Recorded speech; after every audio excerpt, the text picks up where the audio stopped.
మనం బాగుండాలి అని కోరుకునేది స్వార్థం. మనతో పాటు 10 మంది బాగుండాలి అని కోరుకునేది వ్యక్తిత్వం కదా.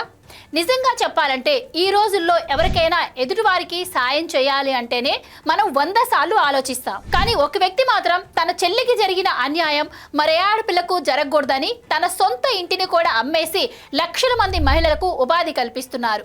వినడానికి ఇది సినిమా కథలా అనిపించినా కూడా ఇది ట్రైలర్ బో సెల్వకుమార్ గారి నిజ జీవితం. సెల్వకుమార్ చిన్నతనంలోనే తండ్రి వదిలేసి వెళ్ళిపోతే వాళ్ళ మదర్ ఎంతో కష్టపడి టైలరింగ్ చేసి 3 పిల్లలను పెంచారు. తన తల్లి పడే కష్టం చూడలేక సెల్వకుమార్ 7వ తరగతిలోనే చదువు మానేశాడు. పగలంతా ఫ్యాక్టరీలో పనిచేసి నైట్ టైలరింగ్ నేర్చుకునేవాడు. అలా తన అన్నను ఇంజనీర్ చేసి తన చెల్లికి గొప్పగా పెళ్లి కూడా చేశాడు. అంతా హ్యాపీగా ఉంది అనుకుంటున్న టైంలో సెల్వకుమార్ చెల్లి భర్త తాగుడికి బానిసయ్యాడు. ఆర్థిక ఇబ్బందులు భరించలేక తన చెల్లి ఆత్మహత్య చేసుకుంది. మరణానికి ముందు ఆమె రాసిన లెటర్ సెల్వకుమార్ని ఎంతో బాధించాయి.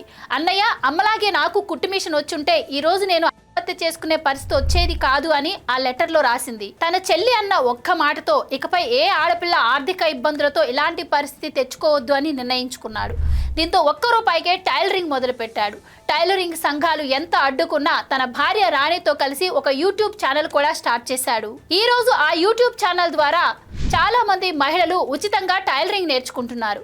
అలాగే తన దగ్గర టైలరింగ్ నేర్చుకోవడానికి వచ్చే మహిళలకు భోజన వసతి కోసం స్వయంగా తన సొంత ఇంటిని కూడా అమ్మేశాడు. ప్లాట్ఫామ్ మీద ఉండే మహిళలకు టైలరింగ్ నేర్పడంతో పాటు వాళ్ళను ఆర్థికంగా నిలబెట్టేందుకు డబ్బు సహాయం కూడా చేస్తాడు. ఒక మనిషి ఎదిగితే అది ఆ ఇంటికే వెలుగు. అదే ఆ మనిషి 10 మందిని ఎదిగేలాగా చేస్తే సమాజానికే వెలుగు. ట్రైలర్ బ్రో చేస్తున్న ఈ ప్రయాణం నిజంగా మనందరికీ ఇన్స్పిరేషన్ కదా. ఈ వీడియోపై మీ అభిప్రాయం ఏంటో కమెంట్స్లో చెప్పండి.